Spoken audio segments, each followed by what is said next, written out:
À 23h51, mon téléphone s'est allumé comme une vérité crue le ferait. Tranchant, sans pitié.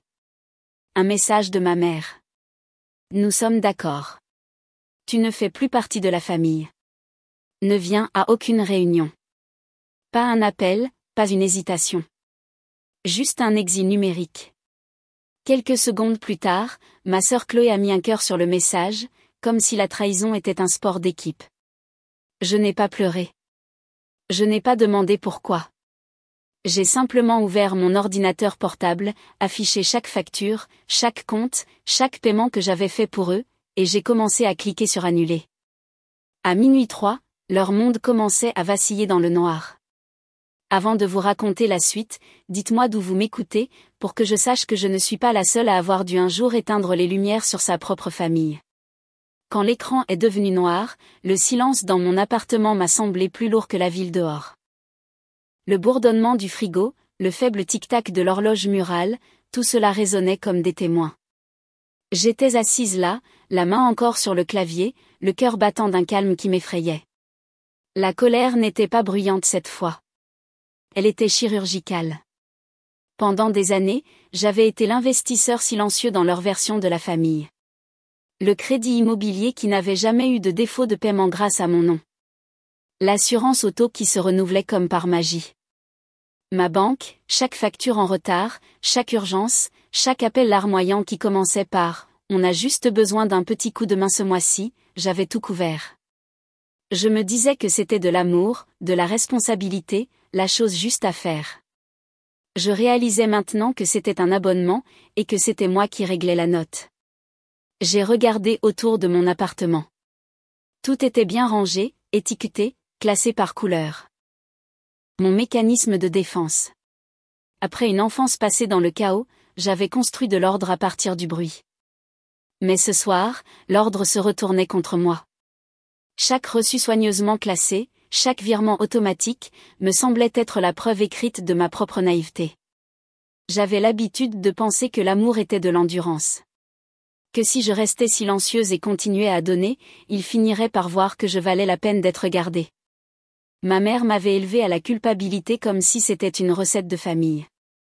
Servie en petites portions, mais souvent. Ma sœur Chloé était l'enfant chéri, extravertie, charmante, et allergique aux conséquences. Papa, lui, avait appris à survivre en restant hors du rayon de l'explosion. Moi, j'avais appris à survivre en m'assurant qu'il n'y en ait jamais. Je me souviens de la première fois où j'ai payé leur taxe foncière.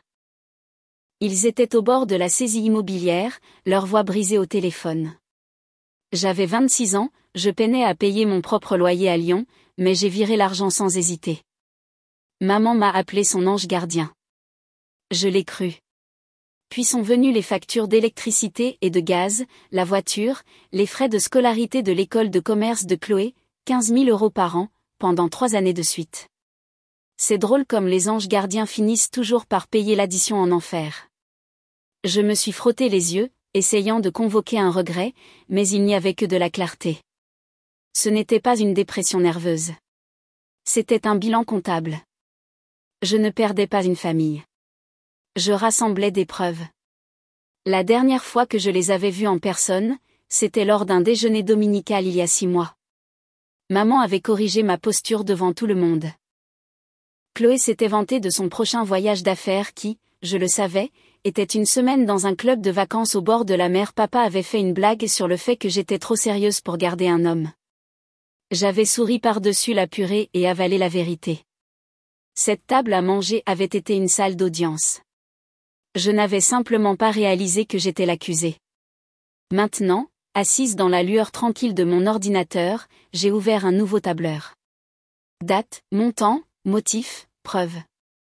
Mes doigts bougeaient comme s'ils connaissaient déjà le chemin colonne après colonne, je récupérais des années de respect impayé. Dehors, les lumières de la ville clignotaient à travers ma fenêtre comme un code morse. Quelque part là-bas, ma famille dormait paisiblement, croyant que j'avais enfin accepté mon exil. Ils n'avaient aucune idée que je ne faisais que commencer. Au matin, mon téléphone était un musée d'appels manqués. Papa, maman, Chloé, chaque nom brillant comme la relique de quelque chose qui avait autrefois compté. Je n'ai répondu à aucun. Le silence entre nous avait maintenant un poids. C'était une preuve. Le premier message qui est arrivé n'était même pas de ma mère. Il était de Chloé. Tu réagis de manière excessive. Maman ne le pensait pas comme ça. On peut juste parler ? Parler. Comme si ce mot n'avait pas été empoisonné il y a des années. Je l'ai lu une fois, puis une autre, et j'ai réalisé qu'il n'y avait pas une seule excuse dedans, juste de la manipulation déguisée en inquiétude. Je l'ai supprimé et je suis retourné à mon tableur. Chaque ligne que je remplissais était un souvenir transformé en mathématiques. Le jour exact où j'avais couvert les frais de scolarité de Chloé, les frais de découvert quand papa avait emprunté ma carte pour de l'essence, le mois où j'avais sauté mon propre loyer pour payer leurs taxes foncières. Chaque euro était une histoire, et chaque histoire se terminait de la même manière, avec moi nettoyant leur chaos. À 9h, maman a finalement envoyé un email. Pas de salutation, pas d'excuses, juste, il faut qu'on parle de ce que tu as fait. Tu as semé le chaos. Appelle-nous immédiatement.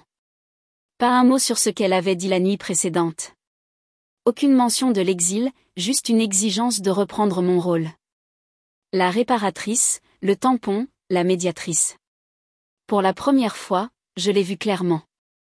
La famille que je pensais sauver n'avait jamais voulu être sauvée. Il voulait une secrétaire. J'ai répondu, je suis occupée à faire mes comptes. Vous devriez faire de même. Puis j'ai cliqué sur envoyer. Le téléphone a sonné instantanément. Je l'ai laissé vibrer jusqu'à ce qu'il s'arrête. À midi, la panique a commencé à se propager. Un SMS de papa. Peux-tu s'il te plaît t'expliquer ce qui se passe avec les factures d'énergie ? Ta mère perd la tête. Un autre de Chloé. Pourquoi tu fais ça ?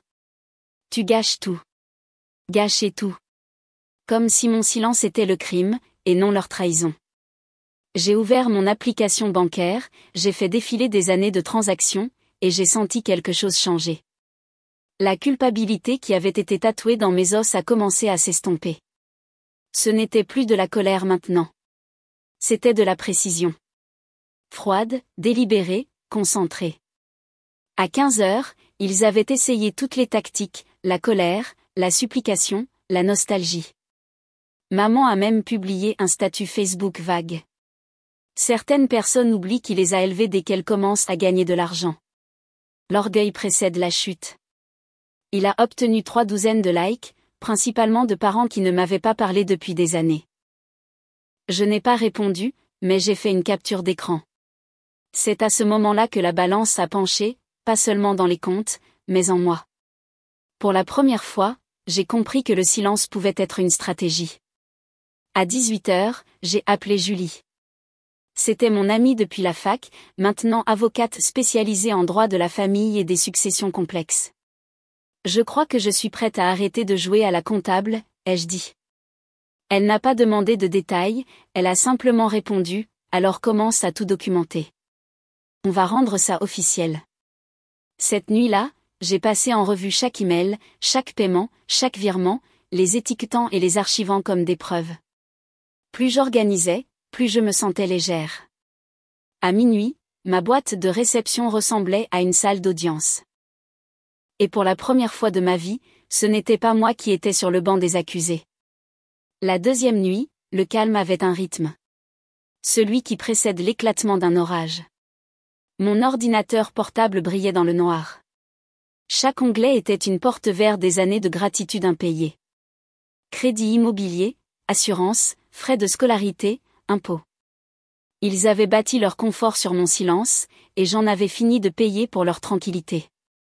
À 23h, Julie a appelé. Tout est prêt ? Chaque reçu, chaque virement, ai-je dit. Bien. Alors tu ne demandes pas un remboursement, Sophie. Tu l'exiges. Elle m'a dit exactement quoi écrire.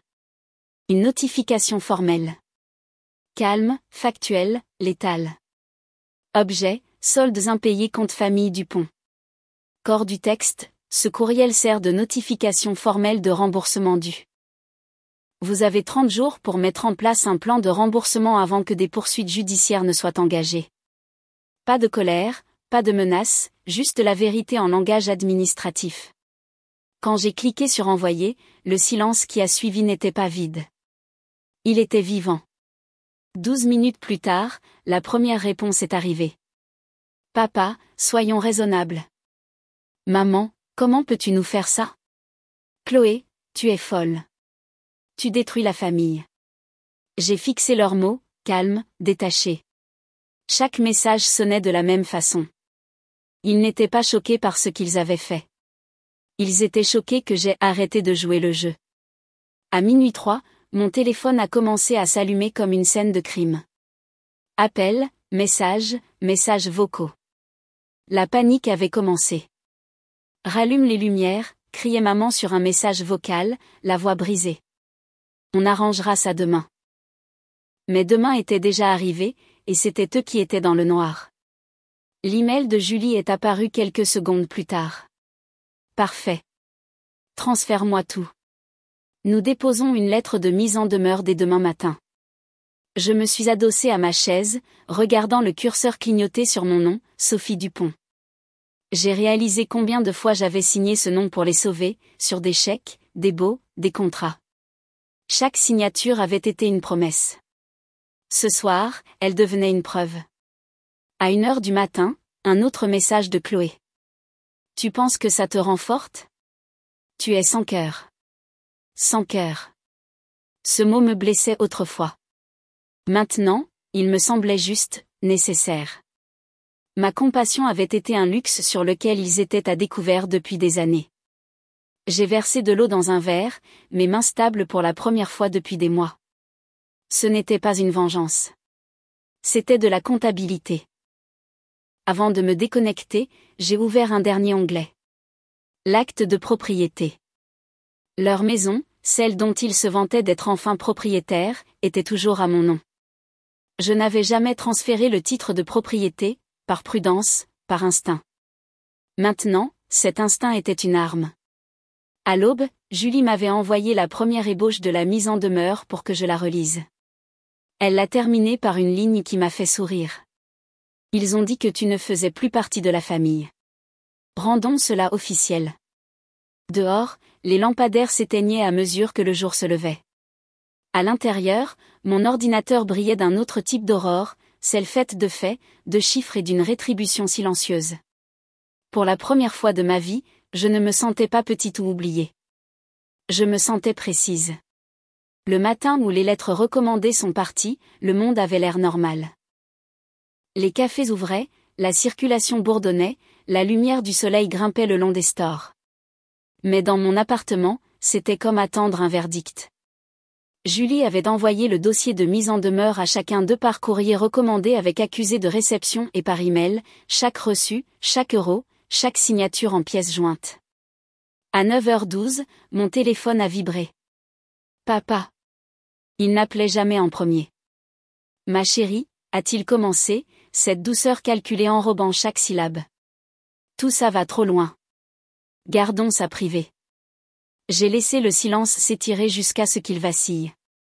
C'est déjà privé, ai-je dit. C'est juste enfin documenté. Il a inspiré brusquement. Tu rends ta mère malade. Non, ai-je dit, la voix stable. Elle s'est rendue malade toute seule. J'ai juste arrêté de payer pour les médicaments. Clic, à midi, le post de maman a frappé Facebook. Un mur d'apitoiement sur soi enrobé de citations religieuses. Nous l'avons élevée avec amour et maintenant elle se retourne contre sa propre famille pour de l'argent. L'orgueil précède la chute. En dessous, ma tante Gina a commenté, comportement absolument dégoûtant. J'aurais honte. Puis, pour la première fois depuis des années, d'autres noms sont apparus. Des cousins, des oncles, des gens à qui je parlais à peine. Attends, n'a-t-elle pas sauvé votre maison de la saisie? C'est pas la fille qui a payé les études? Le fil de discussion s'est fracturé. Leur histoire s'est fissurée. À 13h46, un email est arrivé de Julie. Objet, éléments supplémentaires. En pièces jointes, un PDF, des captures d'écran, des relevés bancaires. La note de Julie disait, confirmation du retrait sur l'héritage, 40 000 €. Incompatibilité de signature. Faux en écriture probable. Je l'ai lu 3 fois. La rénovation, la nouvelle cuisine. La chronologie correspondait parfaitement. Ma mère n'avait pas seulement vidé mon compte en banque. Elle avait volé le fonds fiduciaire de ma grand-mère et avait imité ma signature pour le faire. Le soir même, Julie avait déjà déposé une requête en référé. Le tribunal a gelé leurs avoirs avant le dîner. Cette nuit-là, mes parents ont essayé tous les canaux. Email, SMS, messages vocaux, tous répétant le même refrain. C'était un malentendu. On te remboursera. Ne détruis pas la famille. L'ironie m'a fait rire aux éclats. À 20h32, l'interphone a sonné. Au travers du Judas, ma mère, les yeux rouges, serrant une enveloppe. Sophie, a-t-elle murmuré. S'il te plaît, nous perdons tout. Fais quelque chose pour ta sœur. Pour Chloé, ai-je demandé. Ses lèvres tremblaient. C'est toujours ta sœur. J'ai ouvert la porte juste assez pour lui tendre le papier qui attendait déjà sur ma table.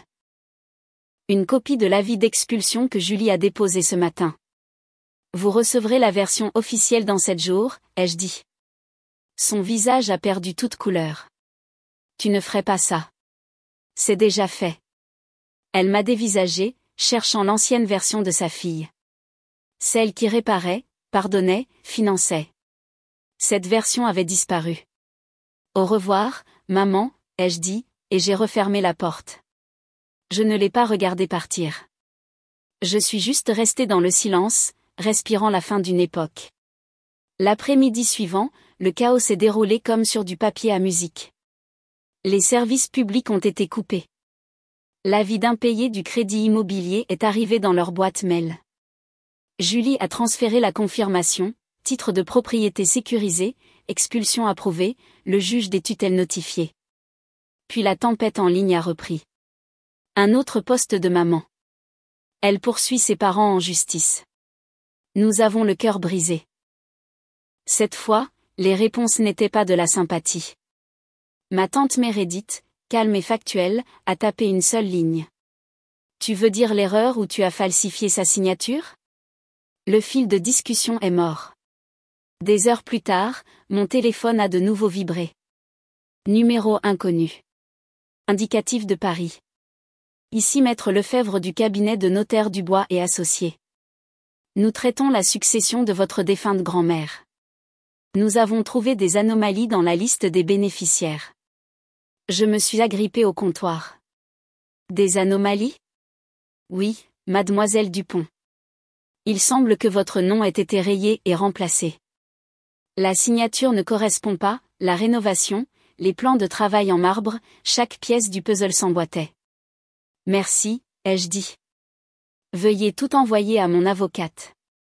À minuit, Julie a confirmé le dépôt de plainte pour détournement d'héritage.